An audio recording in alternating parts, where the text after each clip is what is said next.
Guerra y paz, León Tolstoy. Prólogo. Pocas obras literarias han conseguido captar con la profundidad, amplitud y precisión de Guerra y paz los complejos movimientos de la historia y la intrincada naturaleza del ser humano. León Tolstoy, con una maestría narrativa insuperable, nos transporta a la Rusia de principios del siglo XIX, una nación sacudida por la invasión napoleónica. Pero más allá de los grandes eventos históricos, su obra nos sumerge en las emociones, ambiciones, sufrimientos y alegrías de sus personajes. Publicada entre 1865 y 1869, Guerra y paz es mucho más que una novela histórica.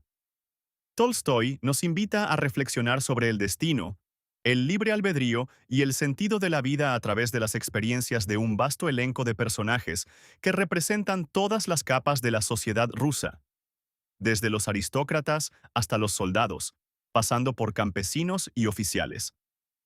A través de las figuras de Pierre Bezukhov, el príncipe Andrei Bolkonsky, Natasha Rostova y otros memorables personajes, Tolstoy explora las tensiones entre el deber y el deseo, la guerra y la paz, el amor y la muerte. En el centro de esta epopeya se encuentra la guerra. Tolstoy retrata no solo las batallas, sino también la confusión y el caos inherente a ellas, rompiendo con las idealizaciones heroicas que a menudo se asocian con los conflictos bélicos. En contraste, los momentos de paz están igualmente cargados de significado, mostrando cómo las vidas cotidianas de los personajes se ven influenciadas por las decisiones de poderosos líderes y los movimientos inexorables de la historia.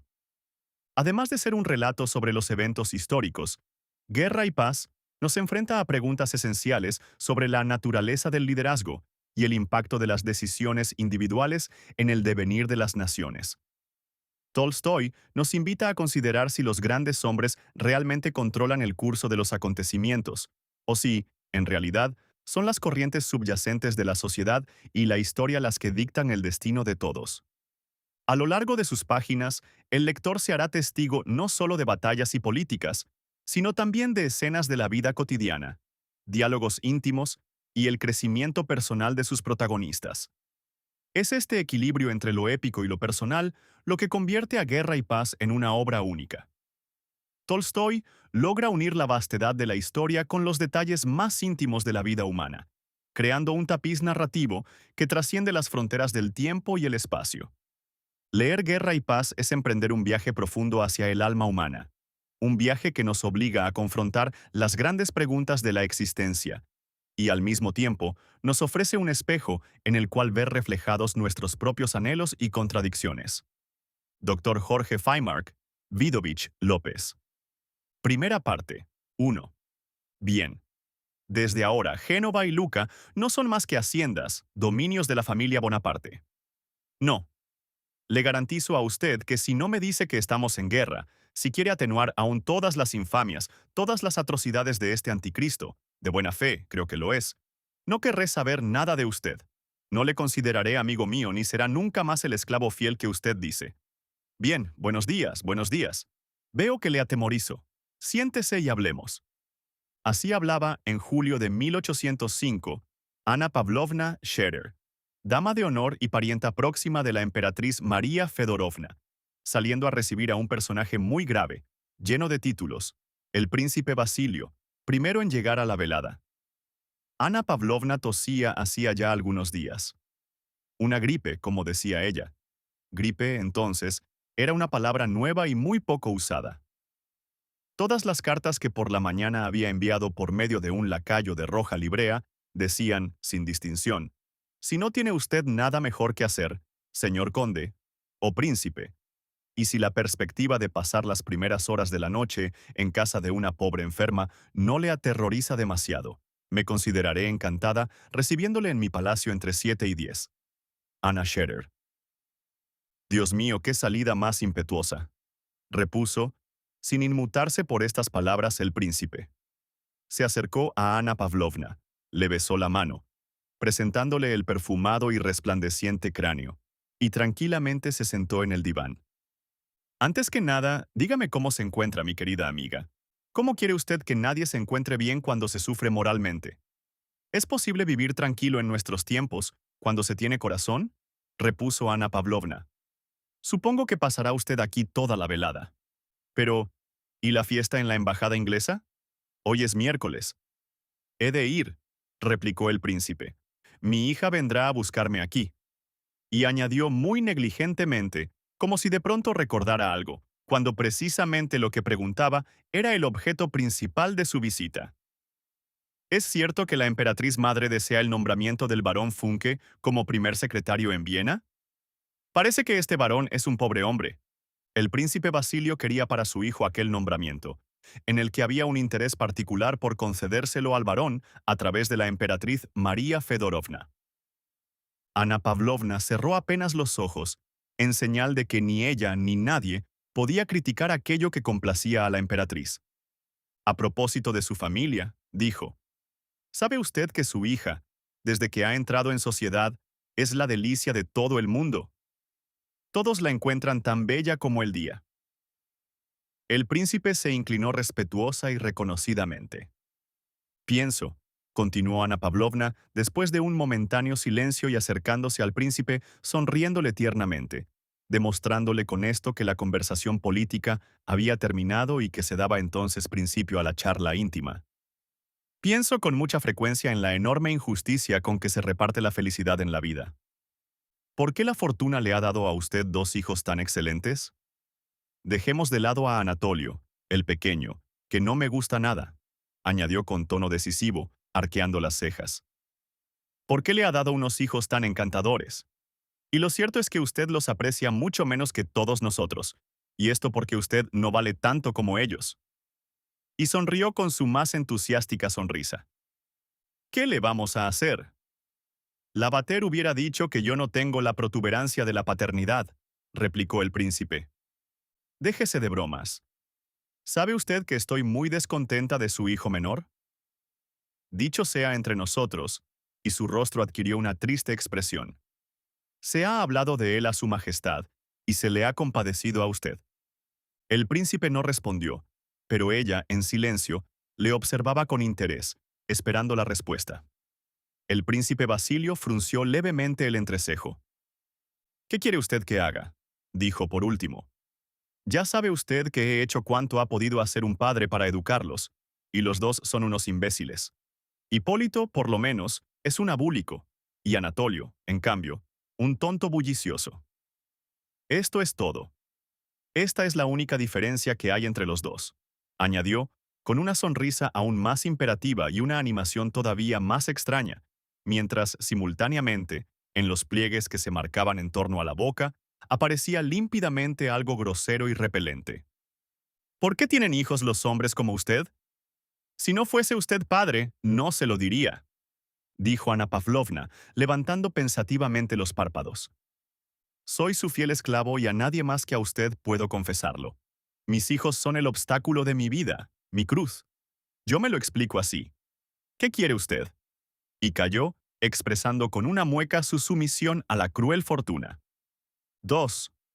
El salón de Ana Pavlovna comenzaba a llenarse paulatinamente. La alta sociedad de San Petersburgo afluía a él, es decir, las más diversas personas por la edad y por el carácter, pero todas pertenecientes en absoluto al mismo medio. La hija del príncipe Basilio, la bella Helena, que venía en busca de su padre para acompañarlo a la fiesta que se celebraba en la embajada. Lucía un vestido de baile en el que se destacaba el emblema de las damas de honor. Luego, la joven princesa Volkonskaya, conocida como la mujer más seductora de San Petersburgo, casada el pasado invierno, ahora, a causa de su gravidez, no podía acudir a las grandes recepciones y frecuentaba tan solo las pequeñas veladas. El príncipe Hipólito, hijo del príncipe Basilio, acompañado de Mortemart, a quien presentaba, el abate Morio y otros muchos. La joven princesa Volkonskaya había llevado sus labores en un saquito de terciopelo bordado de oro. Su labio superior, muy lindo, con un ligero vello rubio, era corto en comparación con los dientes, pero abríase de una forma encantadora y todavía era más encantador cuando se distendía sobre el labio inferior. Como sucede siempre en las mujeres totalmente atractivas, su solo defecto, el labio demasiado corto y la boca entreabierta, parecía ser la belleza que la caracterizaba. Para todos era una satisfacción contemplar a aquella futura mamá, llena de salud y vivacidad, que soportaba tan fácilmente su estado. Los viejos y jóvenes malhumorados que la miraban, parecía que se volviesen como ella cuando se encontraban en su compañía y hablaban un rato. Quien le hablase veía en cada una de sus palabras la sonrisa clara y los dientes blancos y brillantes siempre al descubierto. Y ese día creíase particularmente amable. Todos pensaban esto mismo. La pequeña princesa, balanceándose a pequeños y rápidos pasos, dio la vuelta a la mesa con el saquito en la mano. Alisándose el traje, se sentó en el diván, cerca del samovar de plata, como si todo lo que hiciera fuese un juego de placer para ella y para todos los que la rodeaban. «Me he traído la labor», dijo abriendo el saquito y dirigiéndose a todos. «Tenga usted cuidado, Ana, no me haga una mala pasada», dijo a la dueña de la casa. «Me ha escrito que se trataba de una pequeña velada, y ya ve usted cómo me he vestido». Y extendió los brazos para enseñar su vestido gris, elegante, rodeado de puntillas y ceñido bajo el pecho por una amplia cinta. «Tranquilícese, Lisa. Será usted siempre la más bella», replicó Ana Pavlovna. «Ya lo ven, me abandona mi marido», continuó con el mismo tono dirigiéndose a todos. «Quiere hacerse matar. Dígame, ¿por qué esta triste guerra?», insinuó, dirigiéndose al príncipe Basilio, y, sin esperar la respuesta, habló a la hija de este, a la bella Helena. «¿Qué criatura más encantadora es esta pequeña princesa?», murmuró el príncipe Basilio a Ana Pavlovna. Al cabo de un rato entró un hombre joven, robusto, macizo, con los cabellos muy cortos, lentes, un pantalón gris claro, según la moda de la época, un gran plastrón de encaje y un frac castaño. Este corpulento muchacho era hijo natural de un célebre personaje del tiempo de Catalina II, el conde Besukov, que en aquellos momentos se estaba muriendo en Moscú. Todavía no había servido en cuerpo alguno y acababa de llegar del extranjero, donde se había educado. Aquella era la primera vez que asistía a una velada. Ana Pavlovna lo acogió con un saludo que reservaba para los hombres del último plano jerárquico de su salón, pero, a pesar de esta salutación dirigida a un inferior, al ver entrar a Pedro, la fisonomía de Ana Pavlovna expresó la inquietud y el temor que se experimentan al ver una enorme masa fuera de su sitio.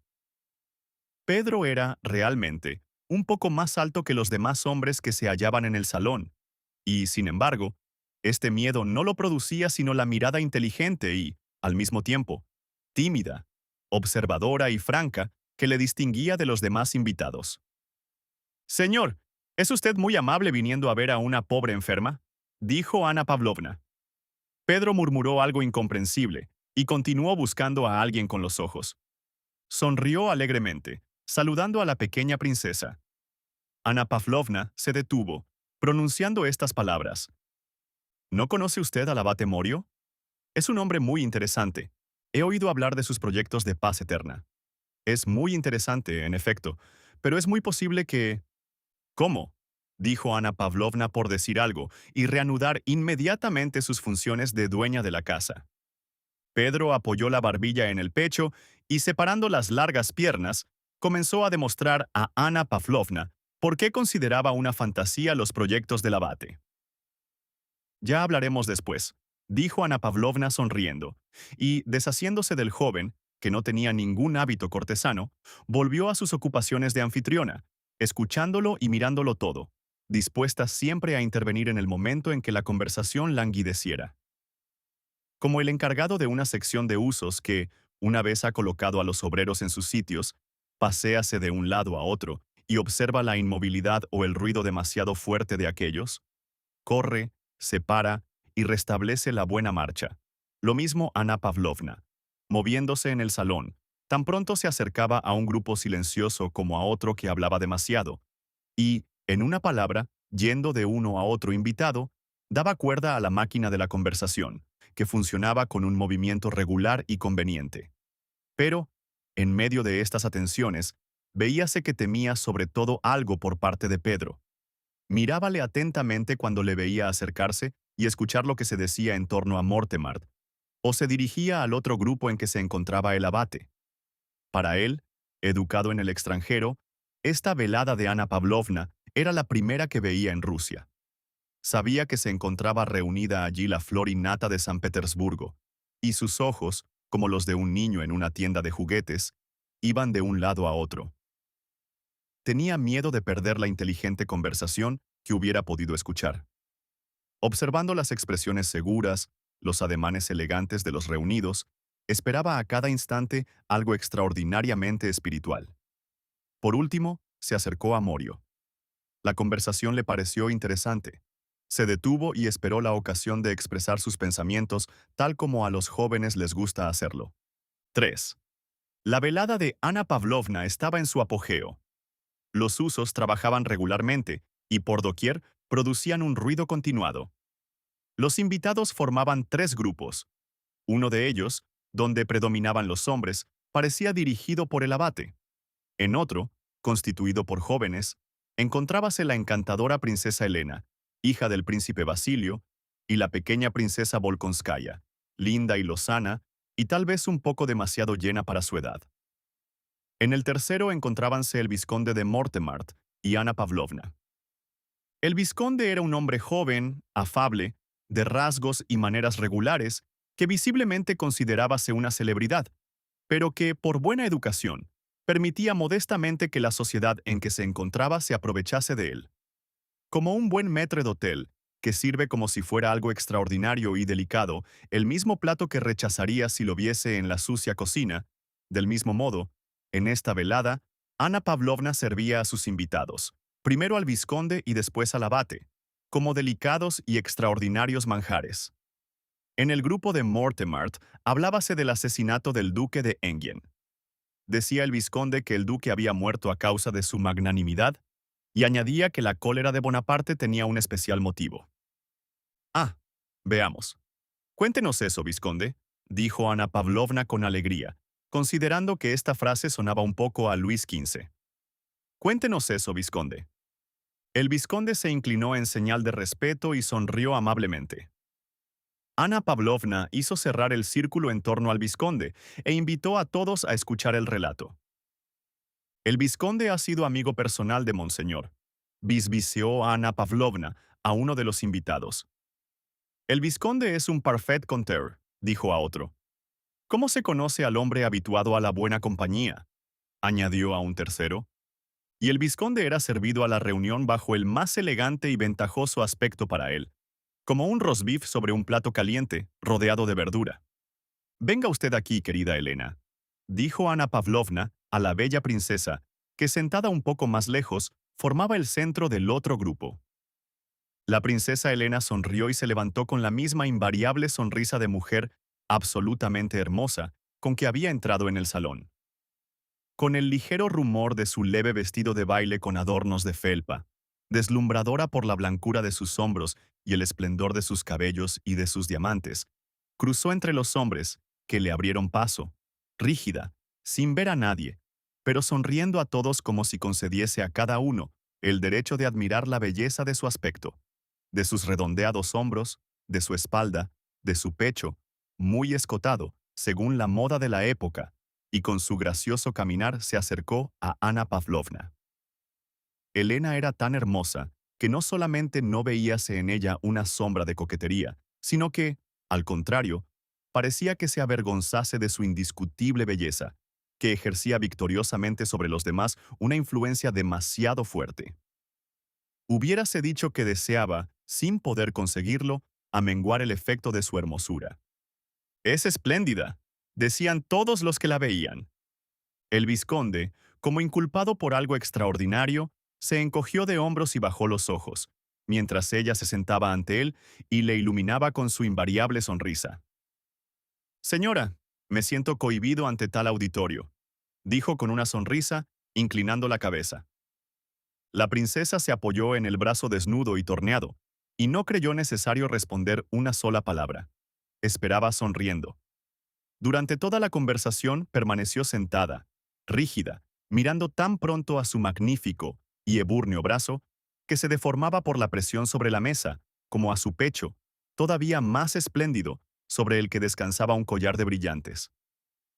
A veces alisaba los pliegues de su vestido, y cuando la narración producía efecto, contemplaba a Ana Pavlovna e inmediatamente tomaba la misma expresión que la de la fisonomía de la dama de honor, e inmediatamente recobraba de nuevo su sonrisa clara y tranquila. Detrás de Elena, la pequeña princesa se levantó ante la mesa de té. Espérenme, me traeré mi labor. Veamos, por favor, ¿en qué piensa? Dijo dirigiéndose al príncipe Hipólito. ¿Tiene usted la bondad de traérmela? La princesa, sonriendo y dirigiéndose a todos a la vez, se sentó de nuevo, alisándose la ropa alegremente. Vaya, dijo, y pidió permiso para reanudar su labor. El príncipe Hipólito le trajo la bolsa. Se quedó en el grupo y sentóse cerca de ella. El vizconde contó muy gentilmente la anécdota entonces de moda. El duque de Enghien había ido a París de incógnito para verse con Mademoiselle George. Habíase encontrado en casa de ella a Bonaparte, que gozaba igualmente de los favores de la célebre actriz, y en una de estas reuniones, Napoleón, por azar, había sufrido una de aquellas crisis suyas, y por esta razón se encontró a merced del duque. Este no se había aprovechado de esta ventaja, y después Bonaparte, precisamente por esta magnanimidad, habíase vengado de él haciéndole asesinar. El relato era bonito e interesante, particularmente en el momento en que los dos rivales se encuentran cara a cara. Las damas parecían emocionadas. Muy lindo, dijo Ana Pavlovna, mirando interrogadoramente a la pequeña princesa. Muy lindo, murmuró la pequeña princesa clavando la aguja en su labor para demostrar que el interés y el encanto de la narración le impedían trabajar. El vizconde apreció este silencioso elogio y, sonriendo agradecido, continuó. Pero, en aquel momento, Ana Pavlovna, que no separaba su mirada de aquel terrible joven, observó que hablaba demasiado alto y con excesiva vehemencia con el abate, y se apresuró a llevar su auxilio al lugar comprometido. En efecto, Pedro había conseguido de nuevo trabar una conversación con el abate sobre el equilibrio político, y éste, visiblemente interesado por el sincero ardor del joven, desarrolló ante él su idea favorita. Ambos hablaban y escuchaban con demasiada animación, y, naturalmente, esto no era del gusto de Ana Pavlovna. Para observarlos más cómodamente, Ana no quiso dejar solos al abate y a Pedro, y llegándose a ellos, hizo que la acompañasen al grupo común. En aquel momento, un nuevo invitado entró en el salón. Era el joven príncipe Andrés Bolkonsky, el marido de la pequeña princesa. El príncipe Bolkonsky era un joven bajo, muy distinguido, de rasgos secos y acentuados. Toda su persona, comenzando por la mirada fatigada e iracunda, hasta su paso, lento y uniforme, ofrecía el más acentuado contraste con su pequeña mujer, tan animada. Evidentemente, conocía a todos los que se encontraban en el salón, y le molestaban tanto que le era muy desagradable mirarlos y escucharlos. Y de todas aquellas fisonomías, la que parecía molestarle más era la de su mujer. Con una mueca que alteraba su correcto rostro, le volvió la cara. Besó la mano de Ana Pavlovna y casi entornando los ojos dirigió una mirada por toda la reunión. ¿Se va usted a la guerra, querido príncipe?, preguntó Ana Pavlovna. El general Kutuzov, replicó Bolkonsky, recalcando la última sílaba, como si fuera francés. Me quiere por ayuda de campo. ¿Y Lisa, su esposa? Se irá fuera de la ciudad. Es un gran pecado privarnos de su gentil compañía. Andrés, dijo la princesa dirigiéndose a su marido con el mismo tono de coquetería con que se dirigía a los extraños. ¿Qué anécdotas nos ha contado el vizconde sobre Mademoiselle George y Bonaparte? El príncipe Andrés cerró los ojos y se volvió. Pedro, que desde que el príncipe había entrado en el salón no había separado de él su mirada alegre y amistosa, se acercó y le estrechó la mano. El príncipe, sin moverse, contrajo la cara con un gesto que expresaba desprecio por quien le saludaba. Pero al darse cuenta de la cara iluminada de Pedro, sonrió con una sonrisa inesperada, buena y amable. «Vaya, tú también en el gran mundo», le dijo. «Sabía que vendría usted», repuso Pedro. «Cenaré en su casa», añadió en voz baja, para no interrumpir al vizconde que continuaba su narración. ¿Puede ser? No, imposible, dijo el príncipe Andrés, riendo y estrechando la mano de Pedro de tal modo que comprendiese que aquello no podía preguntarlo nunca. Quería decir algo más, pero en aquel momento el príncipe Basilio se levantó, acompañado de su hija, y los dos hombres se separaron para dejarlos pasar. Ya me disculpará usted, querido vizconde, dijo el príncipe Basilio en francés, apoyándose suavemente en su brazo para que no se levantase. Esta desventurada fiesta del embajador me priva de una alegría y me obliga a interrumpirle. Me duele tener que abandonar tan encantadora reunión, dijo a Ana Pavlovna, y la princesa Elena, sosteniendo penosamente los pliegues de su vestido, pasó entre las sillas y su sonrisa iluminó más que nunca su hermoso rostro. Cuando pasó ante Pedro, éste la miró con ojos asustados y entusiastas. «Es muy bella», dijo el príncipe Andrés. «Mucho», contestó Pedro. Al pasar ante ellos, el príncipe Basilio cogió a Pedro de la mano y dirigiéndose a Ana Pavlovna dijo, «Amánseme a este oso.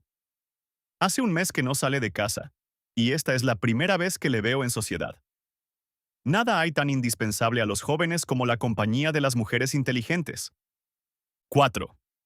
Ana Pavlovna, con una sonrisa amable, prometió ocuparse de Pedro, que, tal como ella sabía, era pariente del príncipe Basilio por parte de padre. «¿Qué le parece a usted esa comedia de la coronación de Milán?», preguntó Ana al príncipe Andrés. «¿Y esa otra comedia del pueblo de Luca y de Génova, que presentan sus homenajes a Monsieur Bonaparte, sentado en un trono y recibiendo los votos de las naciones? Encantador. Oh, no, créame, es para volverse loca. Diríase que el mundo entero ha perdido el juicio». El príncipe Andrés sonrió, mirando a Ana Pavlovna de hito en hito. «Dios me la done. Gare aquí la tuche», dijo Bonaparte con motivo de su coronación. Respondió el príncipe, y repitió en italiano las palabras de Napoleón. «Dio mi la dona. Gai aquí la toca». «Espero que, finalmente», continuó Ana Pavlovna, «haya sido esto la gota de agua que haga derramar el vaso. Los soberanos del mundo ya no pueden soportar más a este hombre, que todo lo amenaza». «¿Los soberanos? No hablo de Rusia», dijo amable y desesperadamente el vizconde. «Los soberanos, señora, ¿qué han hecho por Luis XVI, por la reina, por Madame Elizabeth? Nada», continuó, animándose. «Y créame, ahora sufren el castigo de su traición a la causa de los Borbones. Los soberanos envían embajadores a cumplimentar al usurpador», y con un suspiro de menosprecio adoptó una nueva postura. «Si Bonaparte continúa un año más en el trono de Francia», siguió diciendo con la actitud del hombre que no escucha a los demás y que en un asunto que domina sigue exclusivamente el curso de sus ideas, entonces las cosas irán mucho más lejos. La sociedad, y hablo de la buena sociedad francesa, será destruida para siempre por la intriga, por la violencia, por el destierro y por los suplicios. Y entonces, se encogió de hombros y abrió los brazos. Pedro hubiese querido decir algo, porque la conversación le interesaba, pero Ana Pavlovna, que lo observaba, se lo impidió. «El emperador Alejandro», dijo Ana con la tristeza que acompañaba siempre a su conversación cuando hablaba de la familia imperial, «ha manifestado que dejaría que los franceses mismos decidieran la forma de gobierno que quisieran, y estoy segura de que no puede dudarse que un golpe para librarse del usurpador haría que toda la nación se pusiera en masa al lado de un rey legítimo», dijo, esforzándose en ser amable con el emigrado realista. «No es seguro», dijo el príncipe Andrés. «El vizconde cree, y con razón, que las cosas ya han ido demasiado lejos. Creo que la vuelta al pasado será difícil».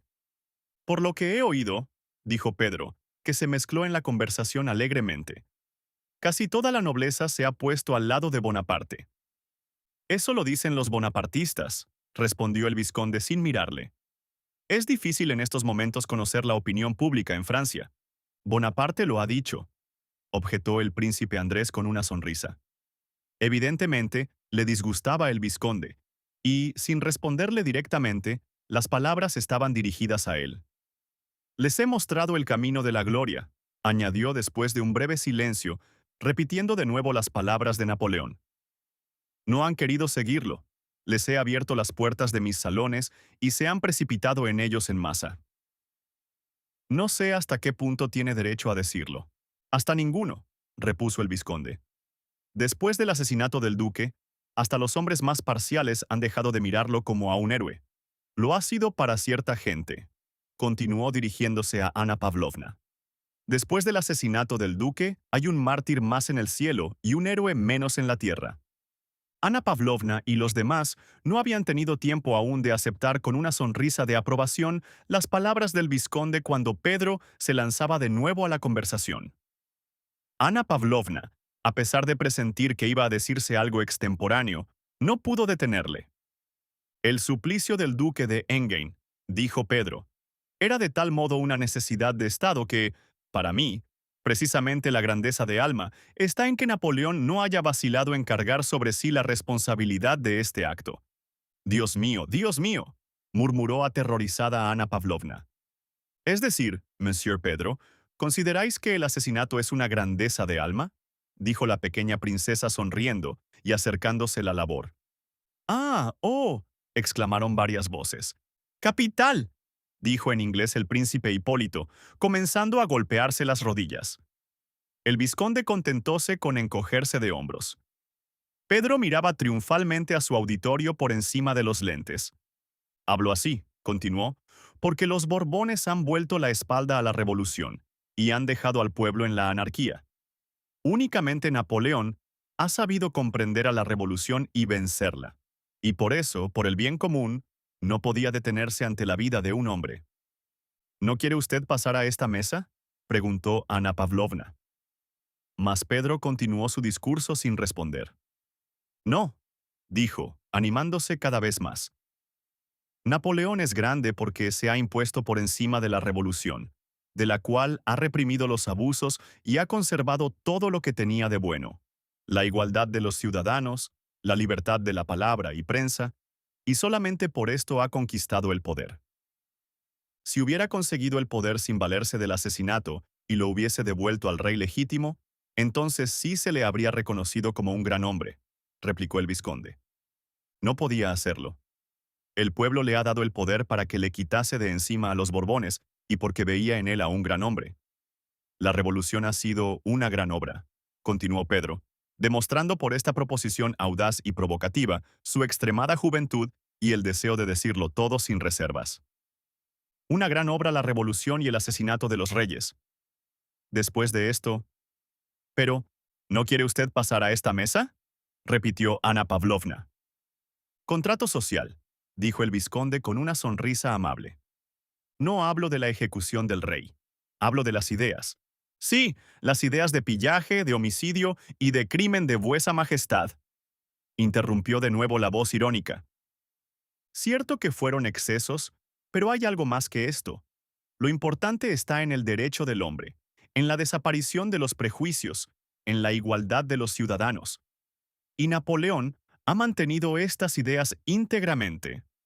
Libertad e igualdad, dijo con desdén el vizconde, como si finalmente se decidiese a demostrar seriamente a aquel joven la tontería de sus manifestaciones. Grandes palabras comprometidas desde hace mucho tiempo. ¿Quién no ama la igualdad y la libertad? El Salvador ya las predicaba. Por ventura, ¿han sido los hombres más felices después de la Revolución? Al contrario, nosotros hemos querido la libertad y Bonaparte la ha destruido. Casi sonriendo, el príncipe Andrés miraba ora a Pedro, ora al vizconde, ora a la dueña de la casa. Desde los primeros ataques de Pedro, Ana Pavlovna, no obstante su mundología, estaba asustada, pero cuando vio que, a pesar de las sacrílegas palabras pronunciadas por Pedro, el vizconde no se exaltaba ni se ponía fuera de sí, cuando se convenció de que no era posible ahogarlas, hizo acopio de fuerzas y se unió al vizconde para atacar al orador. Pero, querido Monsieur Pedro, dijo Ana Pavlovna, ¿cómo se explica usted esto? Un gran hombre que ha podido hacer ejecutar al duque, es decir, simplemente a un hombre, sin haber cometido delito alguno y sin juzgarlo. Yo preguntaría, interrumpió el vizconde, ¿cómo el señor explica el L8 Brumario? ¿No es una farsa, acaso? Es un escamoteo que no se parece en nada al modo de obrar de un gran hombre. ¿Y los prisioneros de África que ha hecho matar? dijo la pequeña princesa. Es horrible, y levantó los hombros. Dígase lo que se quiera, es un plebeyo, declaró el príncipe Hipólito. Pedro no sabía qué responder. Los miraba a todos y sonreía. Su sonrisa no era como la de los demás. Al contrario, en él, cuando sonreía, el rostro serio y un tanto hosco desaparecía de pronto, mostrándose en su lugar una fisonomía tranquila, incluso hasta un poco indecisa, que parecía pedir perdón. Para el vizconde, que lo veía por primera vez, era evidente que aquel jacobino no era tan terrible como sus palabras. Todos callaron. ¿Cómo quieren que responda a todos a la vez?, dijo el príncipe Andrés. Además, en los actos de un hombre de Estado cabe distinguir los del particular y los del generalísimo, o los del emperador. Esto me parece que es suficientemente claro. Sí, sí, naturalmente, dijo Pedro con la ayuda que se le ofrecía. No se puede negar, continuó el príncipe Andrés, que Napoleón, como hombre, fue muy grande en Pont d'Arcole y en el hospital de Jaffa, donde estrechó la mano a los apestados. No obstante, hay otros actos suyos que son muy difíciles de justificar. El príncipe Andrés, que evidentemente había querido dulcificar la inconveniencia de las palabras de Pedro, se levantó para marcharse e hizo una seña a su mujer.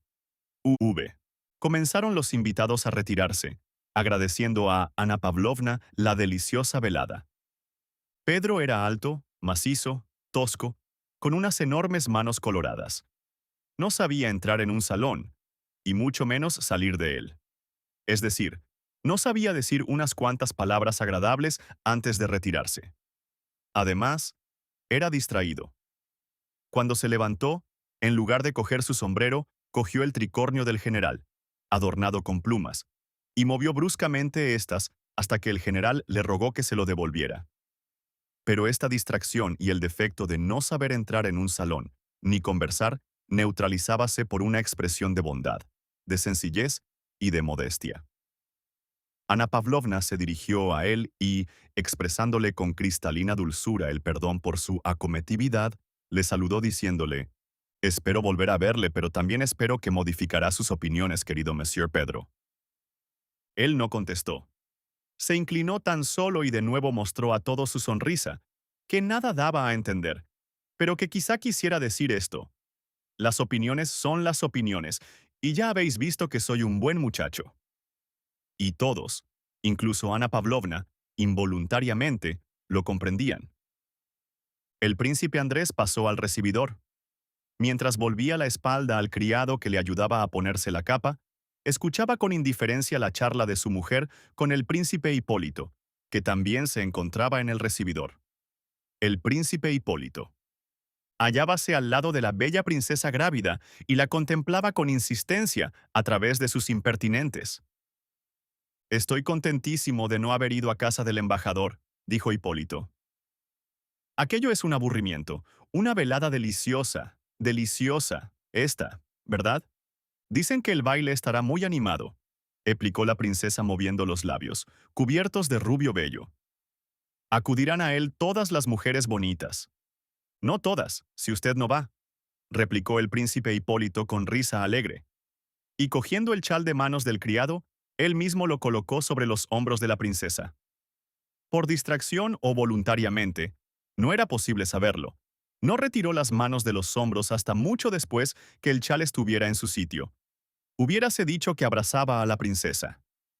Ella, siempre sonriendo graciosamente, se alejó, se volvió y miró a su marido. El príncipe Andrés tenía los ojos entornados y parecía fatigado y somnoliento. «¿Estás ya?», preguntó su mujer, siguiéndolo con la mirada. El príncipe Hipólito se puso rápidamente el abrigo, que, según la moda de entonces, le llegaba hasta los talones, y tropezando corrió hacia la puerta, detrás de la princesa, a quien el criado ayudaba a subir al coche. «¡Hasta la vista, princesa!», gritó balbuceando del mismo modo que había tropezado con los pies. La princesa se recogió las faldas y subió al coche. Su marido se arregló el sable. El príncipe Hipólito, con la excusa de ser útil, los estorbaba a todos. «Permítame, caballero», dijo secamente y con aspereza el príncipe Andrés, dirigiéndose en ruso al príncipe Hipólito, que le interceptaba el paso. «Te espero, Pedro», añadió con voz dulce y tierna esta vez. El cochero tiró de las riendas y el carruaje comenzó a rodar. El príncipe Hipólito rió convulsivamente y permaneció en lo alto de la escalera, en espera del vizconde, que le había prometido acompañarle. Pedro, que había llegado primero, como si fuera de la familia, se dirigió al gabinete de trabajo del príncipe Andrés, e inmediatamente, como de costumbre, se recostó en el diván, cogió el primer libro que le vino a la mano en el estante. Eran las Memorias de Julio César. Apoyándose sobre el codo, abrió el libro por su mitad y comenzó a leer. «¿Qué has hecho con la señorita Scherer?» «Caerá enferma», dijo el príncipe Andrés, entrando y frotándose las finas y blancas manos. Pedro giró tan bruscamente todo el cuerpo que crujió el diván, y, mirando al príncipe Andrés, hizo un ademán con la mano.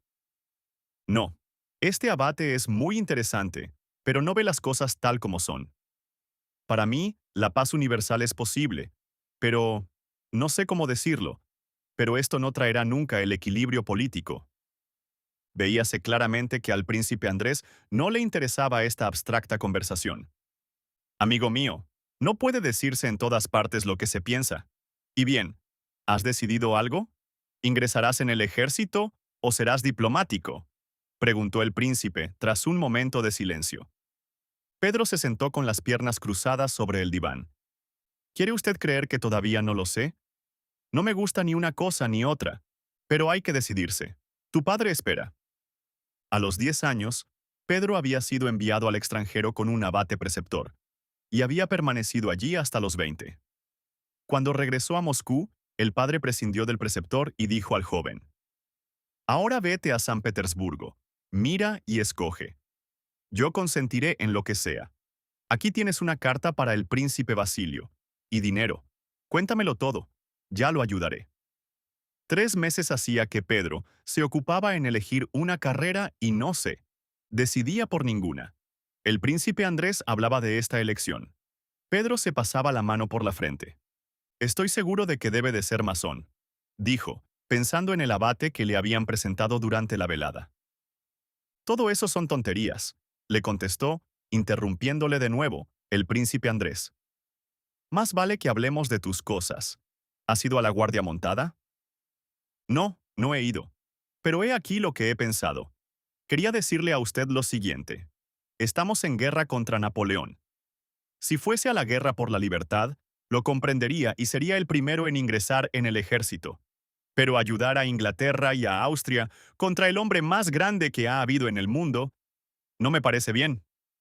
El príncipe Andrés se encogió de hombros a las palabras infantiles de Pedro. Su actitud parecía significar que, ante aquella tontería, nada podía hacerse. En efecto, era difícil responder a esta ingenua opinión de otra forma distinta de la que lo había hecho el príncipe. «Si todos hicieran la guerra por convicción, no habría guerra. Eso estaría muy bien», repuso Pedro. El príncipe sonrió. «Sí, es posible que estuviera muy bien, pero no ocurrirá nunca». «Bien, entonces, ¿por qué va usted a la guerra?», preguntó Pedro. «¿Por qué?». «No lo sé, es necesario. Además, voy porque…» Se detuvo. «Voy porque la vida que llevo aquí, esta vida, no me satisface». 6. En la habitación de al lado oíase un rumor de ropa femenina. El príncipe Andrés se estremeció como si despertase, y su rostro adquirió la expresión que tenía en el salón de Ana Pavlovna. Pedro retiró las piernas del diván. Entró la princesa. Llevaba un vestido de casa, elegante y fresco. El príncipe Andrés se levantó y amablemente le ofreció una butaca. «Frecuentemente me pregunto», dijo la princesa hablando en francés, como de costumbre y sentándose con mucho ruido, «¿por qué no se ha casado Ana y por qué vosotros habéis sido tan tontos como para no haberla escogido por mujer? Perdonadme, pero no entendéis nada de mujeres. ¿Qué polemista hay en usted, Monsieur Pedro? Sí, y hasta discuto siempre con su marido. No comprendo por qué quiere ir a la guerra», dijo Pedro, dirigiéndose a la princesa sin los miramientos habituales en las relaciones entre un joven y una mujer joven también. La princesa se estremeció. Evidentemente, las palabras de Pedro la herían en lo vivo. «Ah, Ah, ¿ve usted? Es lo mismo que yo digo, dijo. No comprendo por qué los hombres no pueden vivir sin guerras. ¿Por ventura, nosotras, las mujeres, no tenemos necesidad de nada? Y bien, ya lo ven. Juzguen ustedes mismos. Yo siempre lo he dicho. Mi marido es ayudante de campo de su tío. Posee una situación más brillante que nadie. Todos le conocen y todos le aprecian mucho. No hace muchos días que en casa de los Apraxin oí decir a una señora, ¿este es el célebre príncipe Andrés? Vaya. Y sonrió. Es muy bien recibido de todos y puede llegar fácilmente a ser ayuda de campo del emperador. Este le habla con mucha deferencia. Hemos creído que todo esto sería muy fácil de arreglar con Ana. ¿Qué le parece a usted? Pedro miró al príncipe Andrés y, viendo que le disgustaba esta conversación, permaneció en silencio. ¿Cuándo se va? Preguntó. Ah, no me hable de esa marcha, no me hable.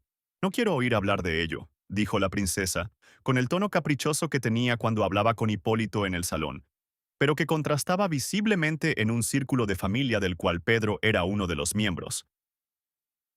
Pensar que una ha de interrumpir todas las relaciones más apreciables. Y después, ya lo sabes, Andrés, abría sus grandes ojos a su marido. Tengo miedo, murmuró, y sus hombros se estremecieron. Su marido la miró, como extrañado de darse cuenta de que en la habitación hubiese todavía alguien más fuera de Pedro y de él, y con una fría galantería y en tono interrogador, preguntó a su esposa. ¿Miedo de qué, Lisa? No comprendo. Ya ve usted si son egoístas los hombres. Todos, todos, unos egoístas. Me deja porque quiere, Dios sabe por qué, y para encerrarme sola en el campo. No olvides que estarás con mi padre y mi hermana, dijo en voz baja el príncipe Andrés. Como si fuera sola, contestó ella, sin mis amistades. Y quiere que no tenga miedo y el tono de su voz era de rebeldía. Su pequeño labio se levantaba, dándole a la cara no la expresión sonriente, sino la bestial de una ardilla. Calló, como si considerase inconveniente hablar ante Pedro de su embarazo, porque en esto radicaba todo el sentido de su discusión. No comprendo por qué tienes miedo, dijo lentamente el príncipe Andrés sin apartar la vista de su mujer. La princesa, sofocada, agitaba desesperadamente los brazos. No, Andrés. Te digo que has cambiado mucho, mucho. El médico te ha ordenado que te acuestes más temprano, murmuró el príncipe. Harás muy bien acostándote. La princesa no respondió, y de pronto, su breve y corto labio cubierto de vello rubio tembló. El príncipe se levantó y, encogiéndose de hombros, comenzó a pasearse por la estancia. Pedro, por encima de los lentes, miraba con sorpresa e ingenuidad tanto al príncipe como a su esposa. Hizo un movimiento como para levantarse, pero reflexionó y continuó sentado. ¿Y qué importa que esté Monsieur Pedro? Dijo de pronto la princesa, y su hermoso rostro se transformó bruscamente bajo la mueca de un fingido sollozo. Hacía mucho tiempo que quería preguntártelo, Andrés. ¿Por qué has cambiado tanto para mí? ¿Qué te he hecho? Te vas a la guerra y no me compadeces. ¿Por qué? Lisa, dijo tan solo el príncipe Andrés, y en esta palabra había al mismo tiempo un ruego y una amenaza, y sobre todo la confianza absoluta de que ella se detendría al escucharla. Pero su esposa continuó apresuradamente. Me tratas como si fuera una enferma o una niña. Lo veo claramente. ¿Hacías esto 6 meses atrás? Lisa, por favor, no sigas, continuó el príncipe, con un gesto más expresivo. Pedro, cada vez más desconcertado por esta conversación, se levantó y se acercó a la princesa. Parecía que no pudiese soportar la visión de las lágrimas y que también fuese a romper en llanto. Cálmese, princesa. Le aseguro que todo esto son figuraciones suyas. Yo sé por qué, pero perdóneme. Soy un extraño. No, no. Sosiéguese. Hasta la vista. El príncipe Andrés le detuvo, cogiéndole de la mano. No, espérate. La princesa es tan amable que no querrá privarme de la satisfacción de pasar la velada contigo. Solamente piensa en él, dijo la princesa, no pudiendo detener unas lágrimas de rabia. Lisa, dijo secamente el príncipe Andrés, elevando el tono de su voz para demostrar que su paciencia había ya llegado al límite. De pronto, la expresión bestial, la expresión de ardilla del rostro despierto de la princesa, adquirió otra más atrayente que incitaba a la piedad y al temor. Sus hermosos ojos contemplaban a su marido y apareció en su cara una expresión tímida, como la del perro que mueve la cola caída en rápidas y cortas oscilaciones. Dios mío, dijo la princesa, y recogiéndose con una mano los pliegues de la falda, se acercó a su marido y le besó en la frente. Buenas noches, Lisa, dijo el príncipe Andrés, levantándose y besándole gentilmente la mano, como a una extraña. Los dos amigos quedaron silenciosos. Ni uno ni otro sabían qué decir. Pedro miraba al príncipe, que se pasaba la fina mano por la frente. Vamos a cenar, dijo con un suspiro, levantándose y dirigiéndose hacia la puerta.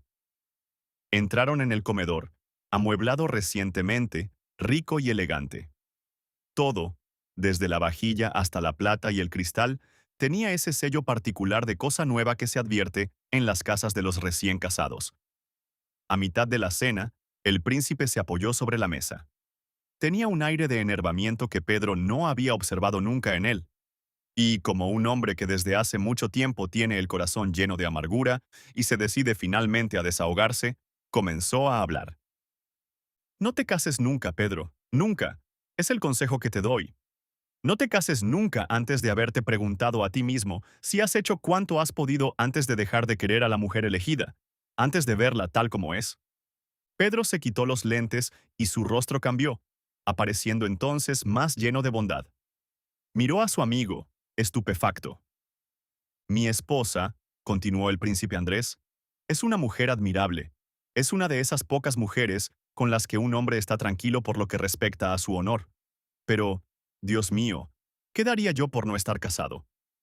Tú eres el primero, el único a quien digo esto, porque te quiero. Y al pronunciar estas palabras, el príncipe Andrés era todavía mucho más distinto de aquel Volkonsky que se sentaba en una butaca en casa de Ana Pavlovna, y que con los ojos medio cerrados dejaba escapar frases francesas entre dientes. En casa de Ana Pavlovna, siguió diciendo, se me escucha. Y esta sociedad imbécil, sin la cual mi mujer no puede vivir, y esas mujeres, si pudieses llegar a saber quiénes son todas las mujeres distinguidas, y en general, las mujeres. Mi padre tenía razón. El egoísmo, la ambición, la estupidez, la nulidad en todo. He aquí a las mujeres cuando se muestran tal como son. Cuando se les ve en sociedad parece que tengan algo, pero no tienen nada, nada. Sí, amigo mío, no te cases, concluyó el príncipe Andrés. Me parece divertido, dijo Pedro. Que se considere usted un incapaz y tenga por destrozada su vida. Pero si todo le favorece, si usted... No acabó la frase. Tenía a su amigo en la más alta consideración y esperaba de él un brillante porvenir. ¿Pero cómo puede decir todo esto?, pensaba Pedro. Consideraba al príncipe Andrés como modelo de todas las perfecciones, precisamente porque el príncipe Andrés reunía en el más alto grado todas las cualidades que él no tenía, y que podían resumirse con mucha exactitud en este concepto: la fuerza de voluntad.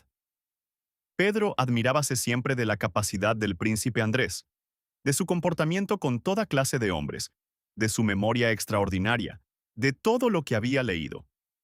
Lo había leído todo, lo sabía todo y tenía idea de todo. Y en particular, admiraba su facilidad para trabajar y aprender. Y si con frecuencia Pedro se había extrañado de encontrarle cierta falta de capacidad para la filosofía contemplativa, a la que Pedro se sentía especialmente inclinado, no veía en esto un defecto, sino una fuerza. En las mejores relaciones, las más amistosas, las más sencillas, la adulación o el elogio son tan necesarios como la grasa lo es a los ejes de las ruedas para que funcionen. Soy un hombre acabado, dijo el príncipe Andrés. Vale más que hablemos de ti. Y calló, sonriendo a sus ideas consoladoras. Instantáneamente, la sonrisa se reflejó en la cara de Pedro. ¿Qué podemos decir de mí?, dijo, dilatando la boca con una sonrisa confiada y alegre. ¿Qué soy yo? Un bastardo. y de pronto se ruborizó. Evidentemente, había hecho un esfuerzo extraordinario para decir esto. Sin nombre, sin fortuna, añadió, y que, positivamente, y dejó la frase sin terminar. Por ahora soy un hombre libre y me considero feliz, pero no sé por dónde empezar. Con gusto quisiera pedirle a usted un consejo. El príncipe Andrés dirigió a Pedro su mirada bondadosa, pero incluso en su amistosa mirada, apuntaba la conciencia de la superioridad. Te quiero sobre todo porque entre la gente de nuestro mundo eres el único hombre que vive. A ti ha de serte muy fácil. Escoge lo que quieras, que para ti todo será igual. Por donde quiera que vayas serás un hombre bueno. Pero permíteme una cosa nada más. No te relaciones con Kuragin. Prescinde de esa vida. Ninguna de esas orgías te conviene y... ¿Qué quiere usted que haga, amigo mío? Preguntó Pedro encogiéndose de hombros. Las mujeres, querido. Las mujeres... No te comprendo, replicó Andrés. Las mujeres como deben ser son otra cosa. Pero no las mujeres de Kuragin, las mujeres y la bebida. No te comprendo. Pedro vivía en casa del príncipe Basilio Kuragin y compartía la vida licenciosa de su hijo Anatolio, aquel a quien, para corregirle, querían casar con la hermana del príncipe Andrés.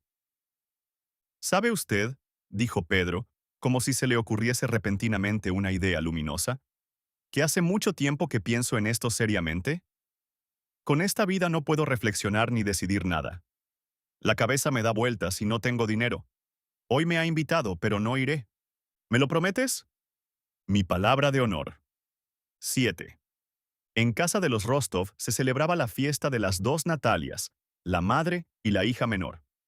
Desde por la mañana, las berlinas conducían a las visitas. Llegaban y desfilaban ante el gran palacio de la condesa Rostov, muy conocida de todo Moscú, situado en la calle Povarskaya. La condesa, con la hija mayor y las visitas que se sucedían incesantemente, no se movía del salón. La condesa era una mujer de unos 45 años, de tipo oriental, de rostro ahusado y visiblemente fatigado por los partos continuos. Había tenido 12 hijos. Sus lentos movimientos y la premiosidad de su conversación, debida a la falta de fuerzas, le daban un aire imponente que inspiraba respeto. La princesa Ana Mikhailovna Drubetskaya, que se encontraba allí como si estuviera en su casa, la ayudaba a recibir y conversar con las visitas. Los jóvenes hallábanse en una habitación próxima, y no creían necesario participar de la recepción. El conde salía a recibir a las visitas y las invitaba a comer. María Lvovna Kuragin y su hija, anunció con profunda voz el corpulento criado de la condesa, abriendo la puerta del salón. La condesa reflexionó y aspiró un polvo de rapé extraído de una tabaquera de oro con el retrato de su marido. Me han rendido las visitas, dijo. Bien, recibiré a esta, pero será la última. Marea todo esto. Hazlas entrar, dijo al criado con voz triste, como si le hubiera dicho, bien, acaba de matarme. Una dama alta, fuerte, de altivo aspecto, y una joven carirredonda y sonriente siempre entraron en el salón con gran rumor de telas. El tema de la conversación era la gran noticia del día. La enfermedad del riquísimo y excelente conde Bezúkhov, un hombre viejo, superviviente de la época de Catalina. También se hablaba de su hijo natural Pedro, aquel que se había portado tan desgraciadamente en la velada. ¿De veras?, preguntó la condesa. Compadezco mucho al pobre conde, dijo la visitante. ¿Está tan enfermo? Estos disgustos de su hijo lo matarán. ¿Qué ocurre?, preguntó la condesa, como si no supiera nada de lo que le hablaba su interlocutora, a pesar de que en muy poco rato le habían contado 15 veces el motivo de los disgustos del conde Bezúkhov. Estos son los resultados de la educación actual. Este joven, en el extranjero, no tenía a nadie que le guiase, y ahora, en San Petersburgo, dicen que comete tales atrocidades, que ha sido expulsado por la policía. ¿De veras?, preguntó la condesa. Ha elegido muy malas compañías, intervino la princesa Ana Mikhailovna. Según parece, él, el hijo del príncipe Basilio y un tal Dolokhov han hecho alguna sonada. Los han castigado a los dos. Dolokhov ha sido degradado, y el hijo de Bezúkhov enviado a Moscú. Por lo que respecta a Anatolio Kuragin, El padre ha podido echar tierra sobre el asunto, pero parece que también le han expulsado de San Petersburgo. ¿Pero qué han hecho?, preguntó la condesa. Son unos verdaderos bandidos, sobre todo ese Dolokhov, dijo la visitante. Es hijo de María Ivanovna Dolokhova. Ya ve usted, una dama tan respetable. Figúrese usted que los tres cogieron un oso de no sé dónde, lo metieron en un coche y se fueron a casa de unas actrices. Tuvo que ir un policía para calmarlos. ¿Y sabe usted qué hicieron? Cogieron al policía, lo ataron a la espalda del oso y lo tiraron al Moika. El oso se puso a nadar, llevando al policía en las espaldas. Querida, debía de ser muy divertido el espectáculo, exclamó el conde retorciéndose de risa. ¡Oh, qué horror! ¡Qué horror! ¿Por qué se ríe así, conde? No obstante, las damas no pudieron contener la risa.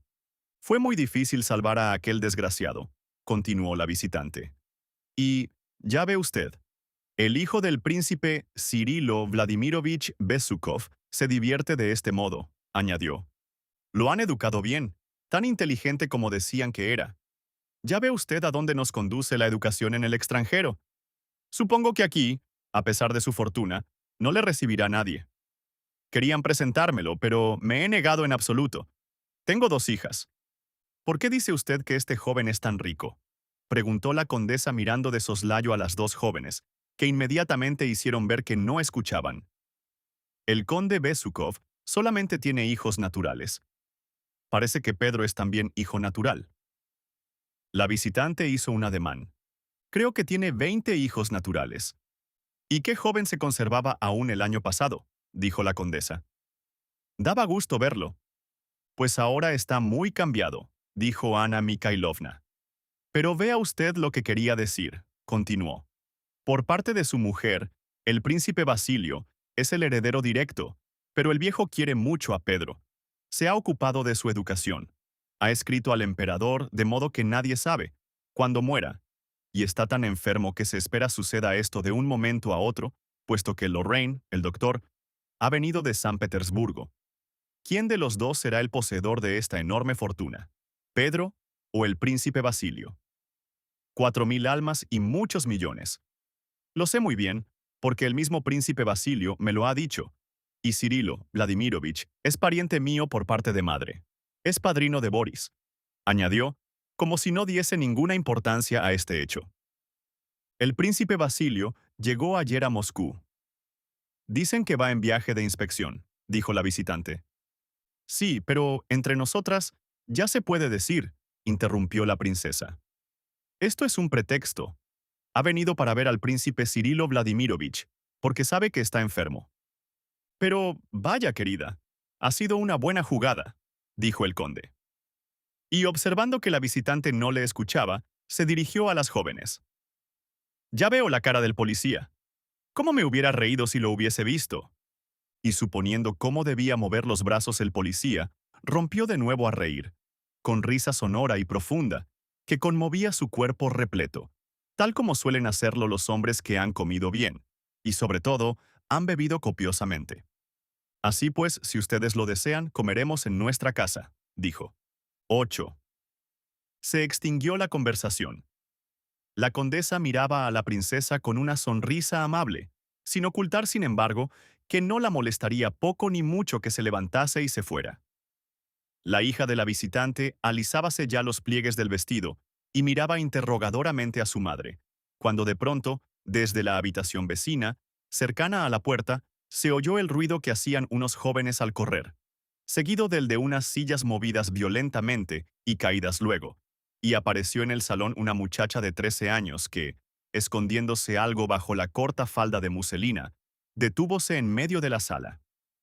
Veíase claramente que todo aquello obedecía a la casualidad, porque no había sabido calcular el impulso de su carrera, y encontrábase más allá del lugar a donde se había propuesto llegar. Casi inmediatamente aparecieron en la puerta un estudiante con el cuello azul, un oficial de la guardia, una muchacha de 13 años y un jovencito fuerte y rojo vestido con una chaqueta. El conde se levantó y, balanceándose, abrió los brazos a la joven que entraba corriendo. «¿Ya está aquí?», gritó riendo. Hoy es su santo, querida, su santo. Hay un día para todo, querida, dijo la condesa fingiendo ser severa. Las malcrías demasiado, Elías, añadió dirigiéndose a su marido. Buenos días, hija mía. Para muchos años, dijo la visitante. ¡Qué criatura más deliciosa! Continuó, dirigiéndose a la madre. La jovencita, muy despierta, tenía los ojos negros, grande la boca, una linda nariz, unos hombros desnudos y gráciles, que temblaban por encima del corsé a causa de aquella alocada carrera, unos tirabuzones negros y unos brazos delgados y desnudos. Caíanle hasta los tobillos unos calzones con puntillas y calzaba sus pies con unos zapatos descotados. Tenía aquella edad deliciosa en que la niña ya no es una chiquilla y en la que la chiquilla no es todavía mujer. Se escapó de su padre y corrió hacia su madre. Y, sin hacer caso de la severa observación que le había dirigido, escondió su ruboroso rostro bajo su chal de puntillas y se echó a reír. Reíase de algo y, jadeante, hablaba de su muñeca, que sacó de debajo de sus faldas. ¿Ven ustedes? La muñeca. Mimí. ¿Lo ve? Y Natacha, sin poder hablar, tan divertido le parecía, se abandonó a su madre y se echó a reír con una risa tan fuerte y sonora que incluso todos, hasta la imponente visitante, hubieron de imitarla a pesar suyo. Bueno, bueno, vete con tu monstruo, dijo la madre fingiendo rechazar vivamente a su hija. Es la pequeña, continuó la condesa dirigiéndose a la visita. Natacha apartó por un momento la cara del chal de puntillas de su madre y la miró con los ojos anegados en lágrimas de tanta risa, y de nuevo escondió el rostro. La visita, obligada a asistir a esta escena de familia, creyó muy delicado tomar parte en ella. Dime, queridita, dijo a Natacha, ¿quién es Mimi? ¿Es acaso tu hijita? Este tono indulgente y esta pregunta infantil de la visitante disgustaron a Natacha. No respondió y miró seriamente a la princesa. En aquel instante, todo el grupo de jóvenes, Boris, el oficial, hijo de la princesa Ana Mikhailovna, Nicolás, estudiante e hijo mayor de la condesa, Sonia, sobrina del conde, jovencita de 13 años, y el pequeño Petrucha, el menor de todos ellos, se instalaron en el salón, esforzándose visiblemente en contener, dentro de los límites de la buena educación, la animación y la alegría que aún se reflejaban en cada uno de sus rasgos. Evidentemente, en la habitación contigua, de donde los jóvenes habían salido corriendo con tal calor, las conversaciones eran mucho más divertidas que los cotilleos de la ciudad y del tiempo. De vez en cuando mirábanse unos a otros y a duras penas podían contener la risa. Los dos jóvenes, el estudiante y el oficial, eran de la misma edad, amigos desde muy pequeños y de arrogante presencia, pero de una belleza muy distinta. Boris era alto, rubio, de facciones finas y regulares y expresión tranquila y correcta. Nicolás no era tan alto, tenía los cabellos rizados y su rostro era absolutamente franco. En el labio superior le apuntaba ya un bozo negro, y de todo él parecía desprenderse la animación y el entusiasmo. Nicolás ruborizóse en cuanto entró en el salón. Parecía como si quisiera decir algo y no encontrase las palabras justas. Boris, por el contrario, se repuso inmediatamente y contó, tranquilo y bromeando, que conocía a la muñeca Mimi desde niña, cuando tenía aún la nariz entera, que en 5 años había envejecido mucho y que le habían vaciado el cráneo. Contando todo esto miraba sin cesar a Natacha. Esta se volvió hacia él. Miró a su hermano pequeño que, con los ojos cerrados, reía conteniendo el estallido de una carcajada. Y no pudiendo contenerse más, la muchacha salió del salón tan deprisa como se lo permitían sus ágiles piernas. Boris no reía. «Me parece que también tú quieres irte, mamá. Necesitas el coche», dijo, dirigiéndose sonriente a su madre. «Sí, ve y di que enganchen los caballos», replicó su madre, sonriendo también. Boris salió lentamente detrás de Natacha. El chiquillo corpulento corrió furioso tras ellos. Parecía muy disgustado de que le hubiesen estorbado en sus ocupaciones. 9. Sin contar a la hija mayor de la condesa, Vera, que tenía 4 años más que la pequeña y se consideraba un personaje. Y la hija de la visitante, de todo el grupo de jóvenes tan solo Nicolás y Sonia, la sobrina, quedaron en el salón. Sonia era una jovencita morena, poco desarrollada, de ojos dulces sombreados por unas largas pestañas. Una gruesa trenza negra dábale 2 vueltas a la cabeza, y la piel de su rostro, sobre todo la del cuello y la de sus desnudos brazos, delgados pero musculados y graciosos, tenía un tono aceitunado. Por la armonía de sus movimientos, la finura y la gracia de sus miembros, y sus maneras un poco artificiales y reservadas, parecía una gatita no formada aún, pero que, andando el tiempo, llegaría a ser una gata magnífica. Sin duda alguna creía conveniente demostrar con su sonrisa que tomaba parte en la conversación general, pero, a pesar suyo, sus ojos, bajo las largas y espesas pestañas, miraban sin cesar al primo que marchaba a incorporarse al ejército. Mirábalo con una adoración tan apasionada que, en muchos momentos, su sonrisa no podía engañar a nadie, y veíase claramente que la gatita no se había recogido en sí misma, sino para saltar con mayor violencia y jugar luego con su primo. Excelente presa, en cuanto Boris y Natacha hubiesen salido del salón. Sí, querida, dijo el viejo conde dirigiéndose a la visitante y señalando a su hijo Nicolás. Su amigo Boris ha sido nombrado oficial y, por amistad, no quiere separarse de él. Abandona la universidad, me deja solo, a mí, a un viejo, para ingresar en el ejército, y su nombramiento en la dirección de archivos era ya cosa hecha. ¿Es esta la amistad?, concluyó el conde interrogando. Dicen que ya ha sido declarada la guerra, replicó la visitante. Sí, hace ya mucho tiempo que se dice, repuso el conde. Se dice, y eso es todo. Esta es la amistad, querida, repitió. Ingresa como húsar. La visitante bajó la cabeza, no sabiendo qué contestar. No es por amistad, dijo Nicolás exaltándose y colocándose a la defensiva, como si hubieran proferido contra él una vergonzosa calumnia. No por amistad, sino simplemente porque siento la vocación militar. Volvióse a su prima y a la hija de la visitante. Ambas le miraban con aprobación. Hoy comerá Schubert con nosotros, el comandante de húsares de Pavlogrado. Se encuentra aquí con permiso y se lo llevará con él. ¿Qué vamos a hacerle?, dijo el conde encogiéndose de hombros y hablando con indiferencia de este asunto, que le ocasionaba una verdadera pena. Ya te he dicho, papá, replicó el oficial, que si no me dejabais marchar me quedaría. Pero sé muy bien que no sirvo para nada que no sea para el ejército. No soy ni diplomático ni funcionario. No quiero ocultar mis pensamientos, añadió, mirando con la coquetería de los jovencitos que se creen oportunos a Sonia y a la bella joven. La gatita, con la mirada fija en él, parecía a cada segundo dispuesta a jugar y poner de manifiesto su naturaleza felina. Bien, no hablemos más, dijo el anciano conde. Siempre se exalta de este modo. El tal Bonaparte se sube a la cabeza de todo el mundo. Todos creen ser como él. De teniente a emperador. Que Dios haga, dijo, sin advertir la sonrisa burlona de la visitante. Los mayores comenzaron a hablar de Bonaparte. Julia, la hija de la princesa Kuragin, se dirigió al joven Rostov. Fue una lástima que el jueves no hubiese usted ido a casa de los Arkarov. Me aburrí mucho sin usted, añadió sonriendo tiernamente. Él, halagado, se acercó a ella con la coqueta sonrisa de la juventud y comenzó una conversación aparte con Julia, que sonreía y no se daba cuenta de que su sonrisa era una puñalada de celos dirigida al corazón de Sonia, que, ruborizada, se esforzaba en aparentar indiferencia. Pero, en la conversación, la miró.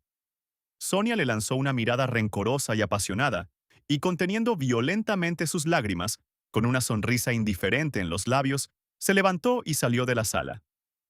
Desapareció toda la animación de Nicolás.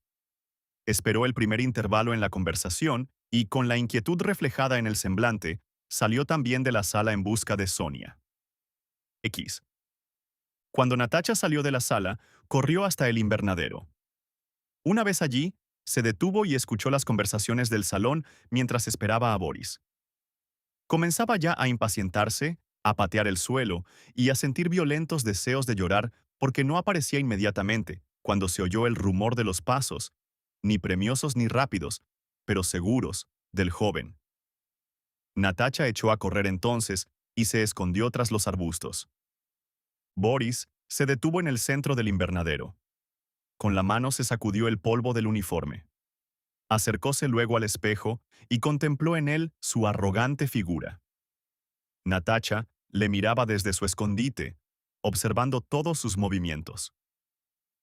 Boris paróse aún un momento ante el espejo, sonrió y se dirigió a la puerta. Natacha intentó llamarle, pero se detuvo. «Que me busque», pensó. En cuanto Boris hubo salido, Sonia entró corriendo por el lado opuesto, sofocada y murmurando palabras de rabia a través de sus lágrimas. Natacha reprimió el impulso de correr hacia ella y no se movió de su escondite, observando todo lo que sucedía en torno suyo. Experimentaba con ello un desconocido y particular placer. Sonia musitaba algo, con la mirada fija en la puerta del salón. Por esta apareció Nicolás. «¿Qué tienes, Sonia? ¿Qué te ocurre?», le preguntó Nicolás acercándose a ella. «Nada, nada». «Déjame», sollozó Sonia. «No, ya sé lo que tienes». «Pues si lo sabes, déjame». «Sonia, escúchame. ¿Por qué hemos de martirizarnos por una tontería?», preguntó Nicolás cogiéndole las manos. Sonia las abandonó entre las suyas y dejó de llorar. Natacha, inmóvil, conteniendo la respiración, con los ojos brillantes, miraba desde su escondite. «¿Qué ocurrirá ahora?», pensaba. «Sonia, el mundo no significa nada para mí». «Tú lo eres todo», dijo Nicolás. «Te lo demostraré». «No me gusta que hables de este modo». «Como quieras». «Perdóname, Sonia». Y acercándola así, la besó. «Qué lindo», pensó Natacha. Y cuando se hubieron alejado del invernadero, salió también y llamó a Boris. «Boris, ven aquí», dijo dándose importancia y con un brillo pícaro en los ojos. «He de decirte algo. ¿Por aquí? ¿Por aquí?». Y atravesando el invernadero, lo condujo hasta su reciente escondite. Boris la seguía, sonriendo. «¿Qué es?», preguntó. Natacha se turbó un poco. Miró en torno suyo y, viendo a la muñeca entre las plantas, la cogió. «Dale un beso a la muñeca», dijo.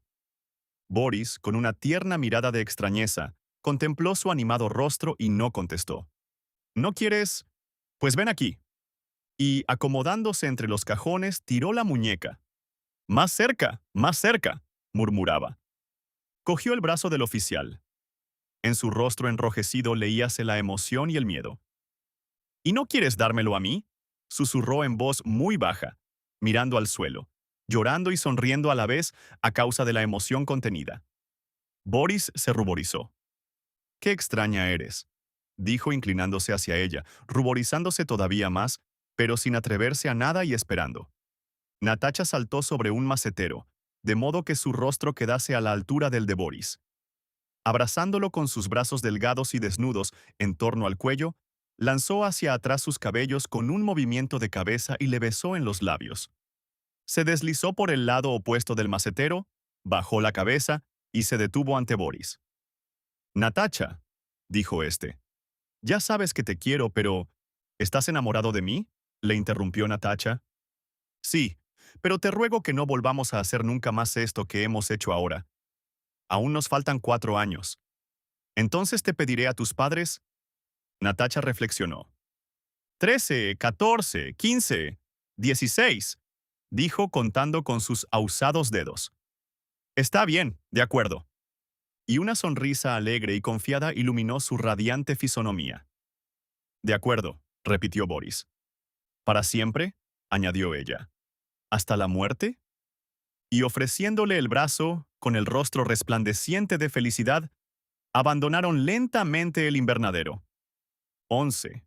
«Hijo mío», dijo la princesa Mikhailovna a Boris, cuando el coche de la condesa Rostov, que les conducía, atravesó la calle cubierta de paja y entró en el amplio patio del conde Cirilo Vladimirovich Besukov.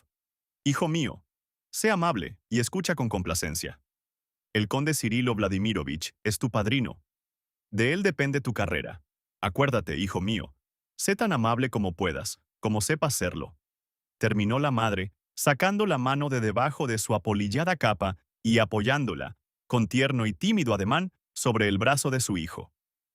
A pesar de que al pie de la escalera encontrábase un coche, el criado examinó de arriba abajo a la madre y al hijo, que sin hacerse anunciar, entraban directamente en el vestíbulo encristalado, entre dos hileras de estatuas colocadas en hornacinas, y mirando la ajada capa de la madre con aire de importancia, les preguntó qué deseaban y a quién querían ver, a las princesas o al conde.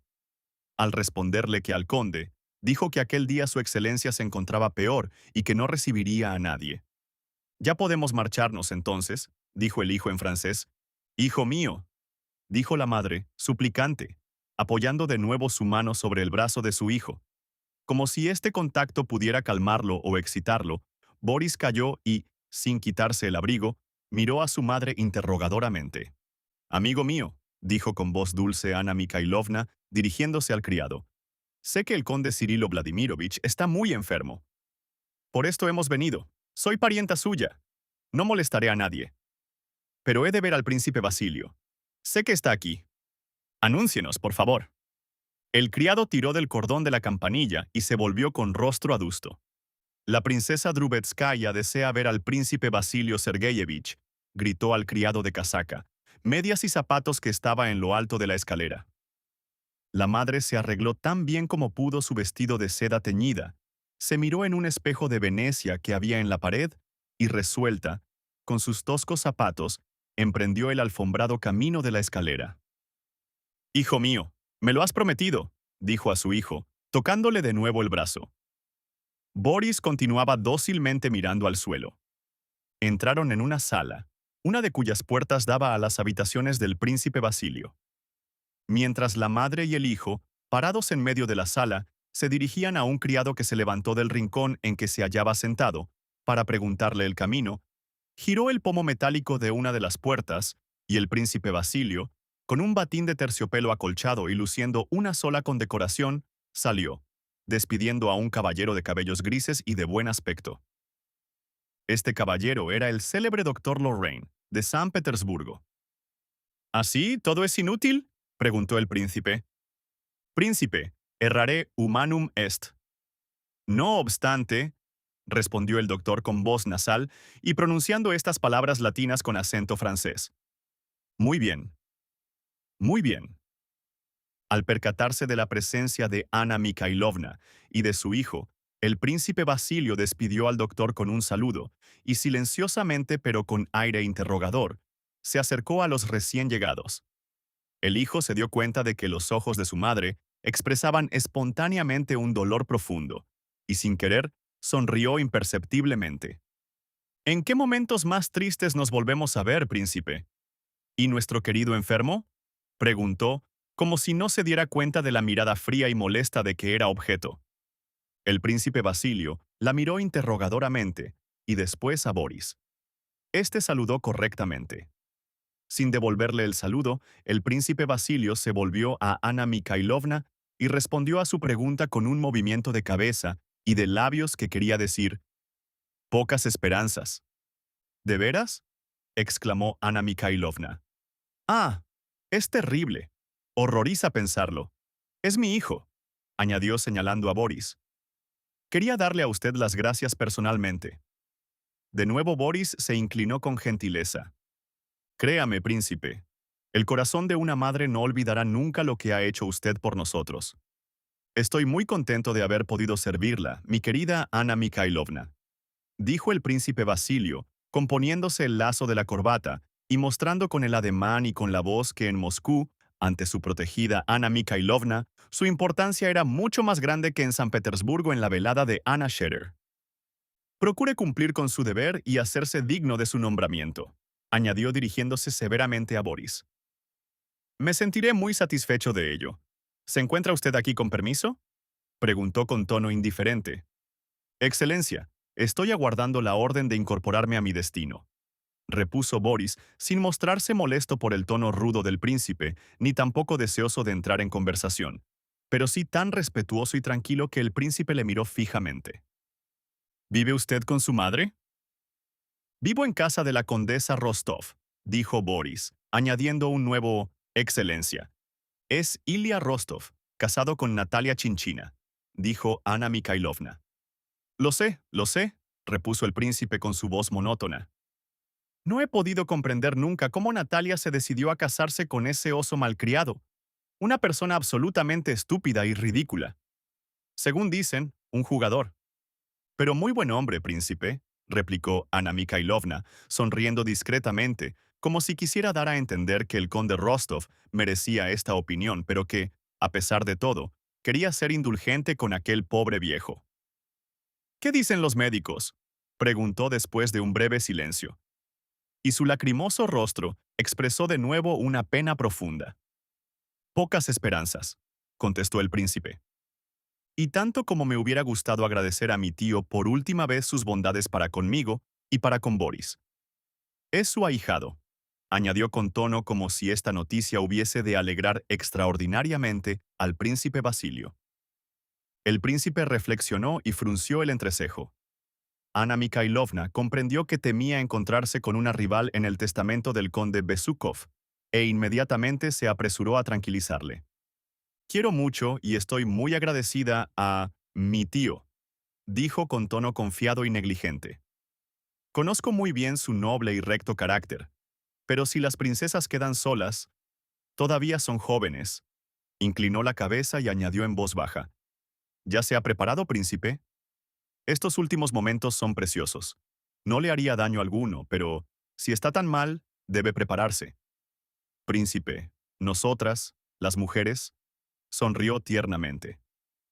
Sabemos decir mejor estas cosas. Será preferible que yo le vea, por mucha pena que pueda producirme. Pero ya estoy hecha al sufrimiento. El príncipe comprendió que le sería muy difícil deshacerse de Anna Mikhailovna. Pero mi querida Anna Mikhailovna, ¿no cree usted que esta entrevista había de serle muy penosa?, dijo. Esperemos a la noche. El doctor prevé una crisis. No podemos esperar ese momento, príncipe. Piense usted que va en ello la salvación de su alma. Qué terribles son los deberes del cristiano. Anna Mikhailovna se quitó los guantes, y con la actitud de un vencedor, se instaló en una butaca e invitó al príncipe a que se sentara a su lado. Boris, dijo a su hijo con una sonrisa. Yo entraré a ver a mi tío, y tú, hijo mío, mientras tanto, sube a ver a Pedro y acuérdate de transmitirle la invitación de Rostov. Le invitan a comer. Supongo que no deberá ir, ¿verdad?, le preguntó al príncipe. Al contrario, dijo el príncipe, que se había malhumorado visiblemente. Le agradeceré mucho que me saquen a ese hombre de casa. Está aquí. El conde no le ha llamado ni una sola vez. Se encogió de hombros. El criado acompañó a Boris al vestíbulo y le condujo al piso superior, a las habitaciones de Pedro Cirilovich, por otra escalera. 12. Pedro todavía no había sabido escoger una carrera en San Petersburgo, y, en efecto, había sido desterrado a Moscú por su carácter alocado. La historia contada en casa de la condesa Rostov era totalmente exacta. Pedro había tomado parte en la anécdota del policía y del oso. Hacía pocos días que había llegado y, como de costumbre, se había instalado en casa de su padre. Al día siguiente llegó el príncipe Basilio y se hospedó en casa del conde. Llamó a Pedro y le dijo: Amigo mío, si aquí se comporta usted tan mal como en San Petersburgo, acabará usted muy mal. Esto es cuanto tengo que decirle. El conde está muy enfermo. No tiene usted que verle para nada. Después de esto, nadie se había ocupado de Pedro, y éste se pasaba todo el día en su habitación del piso superior. Cuando Boris entró en ella, Pedro se paseaba de un lado a otro. Al ver a aquel joven oficial, elegante y bien plantado, se detuvo. Pedro había dejado a Boris cuando éste tenía 14 años, y ahora no lo recordaba. No obstante, con su espontaneidad particular y sus maneras acogedoras, le estrechó la mano y le sonrió amistosamente. ¿Se acuerda usted de mí?, preguntó Boris tranquilamente, con una amable sonrisa. He venido con mi madre a casa del conde, que dicen no se encuentra bien. ¿Sí? Parece que está muy enfermo. No le dejan tranquilo, replicó Pedro, tratando de recordar quién era aquel joven. Boris vio que Pedro no le reconocía, pero no creyó necesario presentarse, y, sin experimentar la más pequeña turbación, le miró fijamente. El conde Rostov le invita a usted a comer hoy en su casa, dijo después de un silencio bastante largo y enojoso para Pedro. Ah, el conde Rostov, dijo alegremente Pedro. Así pues, ¿es usted su hijo Ilia? No le había reconocido en el primer momento. ¿No se acuerda usted de aquella excursión que hicimos a la montaña de los pájaros con Madame Jacot hace tanto tiempo? Se equivoca usted, dijo lentamente Boris, con una risa atrevida y un tanto burlona. Soy Boris, el hijo de la princesa Drubetskaya. El viejo Rostov se llama Ilia, y Nicolás su hijo. No conozco a ninguna Madame Jacot. Pedro movió las manos y la cabeza, como si se encontrase en el centro de una nube de mosquitos o un enjambre de abejas. Dios mío. Todo lo enredo. Tengo tantos parientes en Moscú. Usted es Boris, en efecto. Vaya, al fin nos hemos entendido. ¿Qué me cuenta de la expedición de Boulogne? Los ingleses se verían en peligro si Napoleón atravesase el canal. A mí me parece una expedición muy posible, siempre y cuando Villeneuve no haga disparates. Boris no sabía nada de la expedición de Boulogne. No leía los periódicos y era la primera vez que oía el nombre de Villeneuve. Aquí en Moscú la gente se preocupa más del cotilleo y de los banquetes que de la política, dijo con su tono tranquilo y burlón. No sé nada de lo que usted me cuenta, ni jamás he pensado en ello. En Moscú la gente solo se preocupa de las murmuraciones, añadió. Ahora solamente se habla del conde y de usted.